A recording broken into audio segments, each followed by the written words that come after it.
Abonnez-vous sur Belinda TV, les sons de l'actualité. Voilà, bonjour, bonsoir, salut à vous tous qui êtes branchés sur cette chaîne Belinda TV. Nous avons la chaîne est bien télévisée vraiment éducative, tout est pour apporter des vidéos toujours me rembouiller bien. Le coup, la mousse sous tout n'est déjà. Nous avons un nouveau vidéo comme une nouvelle vidéo sur le Samicolo. Ils ont sans tabou pour le bela santé, sexualité, environnement, pour le bela vie vraiment dans l'ensemble. Donc dans sans tabou, tout expliquer, tout bête à ma solo, nions pour bomba et le côté. Alors dans sans tabou, tout ça astuce peut on remet la bino, ma bilo qu'on a la salle par expérience, ou était là, ma bilo que ça plus maison, et on a envoyé la bino, il pose un anda, pose un amiso, vous avez astuce mon corps maison, où on dépenser trop mais à vue solution, sans un astuce à bon goût, curiosité plutôt, comme la biso na page na biso Belinda TV sur Facebook. Comme la biso sinon que na WhatsApp le biso le numéro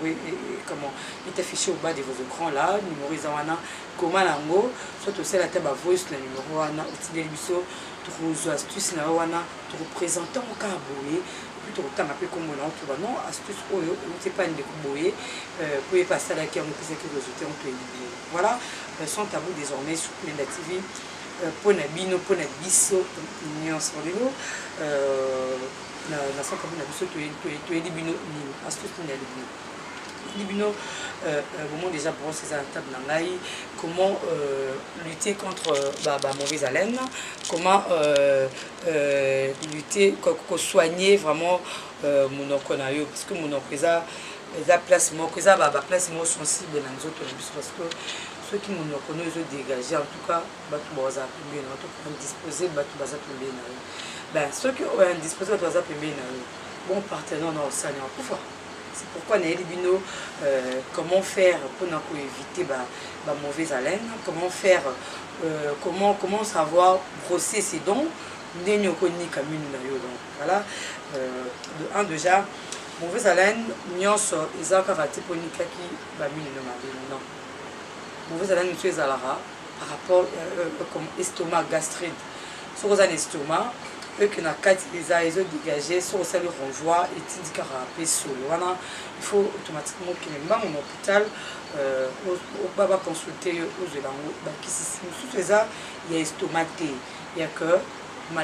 malpropre éviter comment soigner ses dents comment soigner sa bouche à éviter il y a un moment il y a mauvaise haleine. Tout ça la brosse d'abord brosse to brosser la rapide fait à la poil n'angouise à la casse non vraiment la brosse nanga poil n'angouise vraiment pété ça vraiment pété yango yo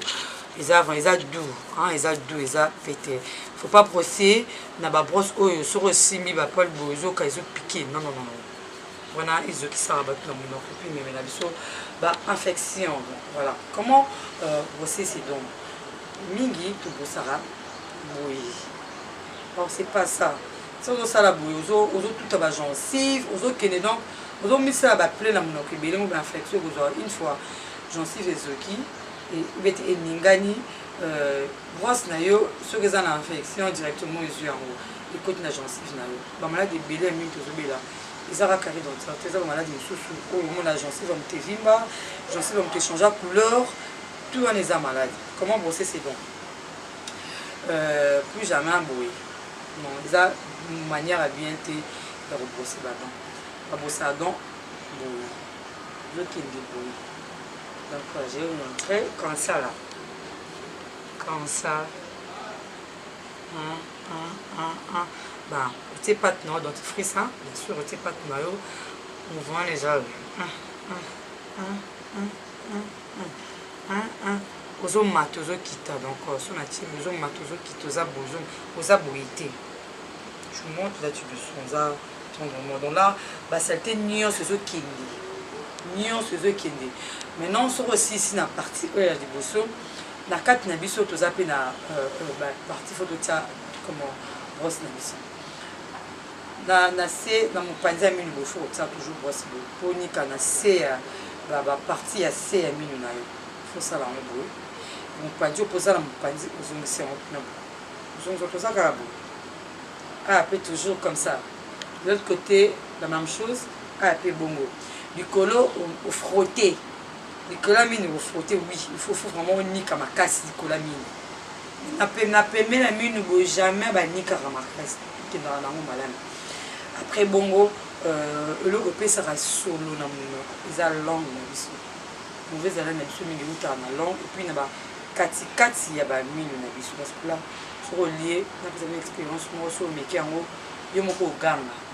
osala yango oyo yo moko moganga comment soko ozwi so osala cure-dent so osalaka bafile wana donc mais kaka aussi sur olia tu prends même 10 minutes après otie bafile adon sinon otie bacure-dent soko bendi kaka bo na minute oyaka yo kao na zolo okoganga odor moko ebimisela yo omiloba naliaki lobi bino oti kolia nde sikoyo sikoyo biloko abongo so efandi yo banda ntongo tipo epui rapesi na bakatikati ya bamino wana biyonesi bino likolo fo kofrotaka mais na pembeni fo komata kokita alors so biloko ekangami na katikati ya mino ezo ntango ozomata ozobimisa yango directement deuxième partie epesaka so na monoko eza langue na biso langue fo ezalaka rose langue ya moto ekozala jamais pembe donc pembe eza bacouche basalite efandi wana epesaka solo moko du jamais vu comment koélimine yango tata brosse aussi si konika vraiment badon langue orince excusez-moi brosse na yo ali obandi kogratte lolemo na yo sipona eseki bino fo truc na yo comme bapoil na yo ezala pete sinon soki ozofrote langue eza sensible so ozofrote yango na bapoil ya makasi tu risques de te faire blesser donc fo ezala pete ntango ozosala il faut vraiment frotter il faut frotter vraiment orince oboyaki otala lisusu na miroir ofrotter jusqu'à ce que bapembe wana nyonso ekobima tolobi te ke jusqu'à ce que makilo ekobima non frotter jusqu'à ce que bapembe nyonso wana ekokwea yo puis langue nekotikala rose etikali rose so langue etikali rose eza na salite moko likolo nango te yo moko oyoka mpenza ke monoko ne ekomi souple ekomi pepele or soki langue na yo eza na trop de salite ekoma kilo monoko ekomi yo kilo de temps en temps omona bato baza na batruc awa langue etondi salite etondisi ye monoko omona edéborde na monoko ye bofandi awa moto afandi aza bato bengango masebi quelque sorte omona bapembe ezobimi awa parce que trop dans la bouche et débordé mpona kolute nango c'est simple faut toujours kotire attention na langue na biso mpona to indisposé bato te ni bapartenaire na biso esalaka bien na butu papa ba 4 heures wana ntango oyo bafashaka wana aza na besoin na yo bete papa oza na besoin ya maman et que moninga azosala kaka mpona eza mobali na ye mpona opesaki mbongo mpona ye apesaki mbongo akoki kosalaka partie ya se partie ya likolo akoki kosala yango te pourquoi parce que encore déjà ozala na mauvaise haleine olali ntango olamuka seke eza su ya dega donc ntango ofungolaka monoko moninga kino